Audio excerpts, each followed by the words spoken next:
आपके मोबाइल में संचार साथी ऐप पहले से इंस्टॉल होकर आएगा, वो डिलीट नहीं होगा। डिपार्टमेंट ऑफ टेलीकम्युनिकेशन माने डीओटी के इस आदेश के आते ही सरकार और विपक्ष के बीच कहासुनी शुरू हो गई। जहां विपक्ष इसे निजता का हनन बता रहा है तो सरकार इसे साइबर सेफ्टी के लिए ज़रूरी बता रही है।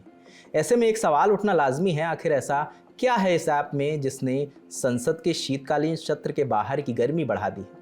ऐप तो पहले से ही उपलब्ध था और करोड़ों लोग इसे फ़ोन में डाउनलोड भी कर चुके हैं, लेकिन चर्चा इस वक्त क्यों हो रही है, हम जानने की कोशिश करेंगे कि आखिर संचार साथी ऐप के पहले से इंस्टॉल होकर आने से क्या होगा, ऐप कौन से डेटा को एक्सेस कर सकेगा, इसके डिलीट नहीं होने से क्या होगा। आज संचार साथी ऐप के डेवलपर के से संचार स्थापित करेंगे। क्या है संचार साथी ऐप, पहले इसे समझ लेते हैं। डिपार्टमेंट ऑफ टेलीकम्युनिकेशन माने डीओटी का एक अम्ब्रेला ऐप है जो कई सर्विसेज मसलन CIR और टैफकॉप को मिलाकर बनाया गया है। कुछ साल पहले तक फ़ोन की IMEI को का लेखा जोखा रखने वाला CEIR और आपके नाम के मोबाइल कनेक्शन की जानकारी देने वाला टैफकॉप अलग अलग पोर्टल हुआ करते थे। मई 2023 में सरकार ने इनको एक साथ संचार साथी पोर्टल या कहें वेबसाइट में बदल दिया। इस साल जनवरी में इसका ऐप भी आ गया है। सिर्फ गूगल प्ले स्टोर पर इसके 1 करोड़ से ज़्यादा डाउनलोड हैं।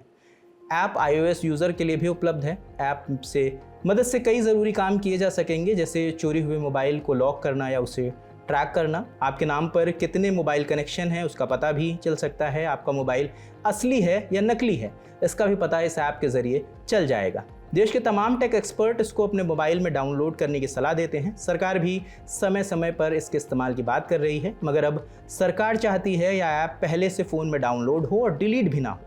ऐसा करने से क्या होगा? दरअसल सरकार का कहना है कि इस ऐप की मदद से पिछले 11 महीने में लगभग 7 लाख से ज़्यादा चोरी हुए फ़ोन रिकवर हुए हैं। अकेले अक्टूबर में 50,000 फ़ोन बरामद हुए। ऐसे में अगर ऐप पहले से इंस्टॉल होकर आएगा तो डिलीट भी नहीं होगा और चोरी हुए फ़ोन को ट्रैक करना आसान होगा। साइबर अपराध रोकने में मदद करेगा। फ़ोन का IMEI नंबर बदलकर ठगी करने वालों को पकड़ा जा सकेगा।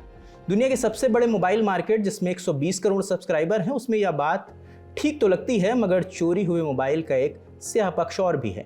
चोरी हुए मोबाइल आजकल वापस कम ही सेल होते हैं, इनके पार्ट मार्केट में निकाल कर सेल किए जाते हैं। इसके पीछे का कारण iOS और एंड्रॉयड स्मार्टफोन के नए फीचर हैं। उदाहरण के लिए समझिए कि आईफोन में स्टोलन डिवाइस प्रोटेक्शन फीचर आता है जो बंद आईफोन को भी ट्रैक कर सकता है। एंड्रॉयड फ़ोन की बात करें तो उसमें थेफ्ट प्रोटेक्शन जैसे फीचर मिलते हैं। मॉडर्न एंड्रॉयड स्मार्टफोन तो बिना यूज़र की मर्जी के स्विच ऑफ और रिस्टार्ट तक नहीं हो सकते। मतलब साफ है कि चोरी का फ़ोन बेचना एक मुश्किल और रिस्क वाला काम है, इसलिए पार्ट्स निकालो और सेल करो। आईफोन और सैमसंग के फ्लैगशिप डिवाइस तो शायद इसीलिए चोरी होते हैं। ऐसे में संचार साथी ऐप फ़ोन में होगा तो भी क्या होगा, इससे क्या असर होगा, इसका जवाब शायद सरकार बेहतर तरीके से दे सकेगी। या तो रही ऐप की जानकारी। अब जानते हैं ऐप आपके किस डेटा का एक्सेस कर सकेगा। संचार साथी ऐप अगर एंड्रॉयड फ़ोन में इंस्टॉल करते हैं तो आपके content, SMS, call, camera, photo और फाइल का एक्सेस कर सकेगा।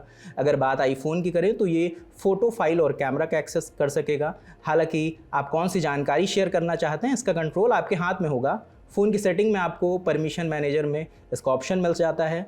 संचार साथी आपकी कौन सी जानकारी का एक्सेस ले सकता है इसकी जानकारी भी आपको ऐप की प्राइवेसी पॉलिसी में मिल जाएगी। हालांकि संचार साथी ऐप अकेला ऐसा ऐप नहीं है जो इस प्रकार से आपका डेटा एक्सेस कर सकता है। कई और ऐप हैं, मसलन व्हाट्सएप हो या पेमेंट ऐप हो जो आपकी निजी जानकारी का एक्सेस रखते हैं।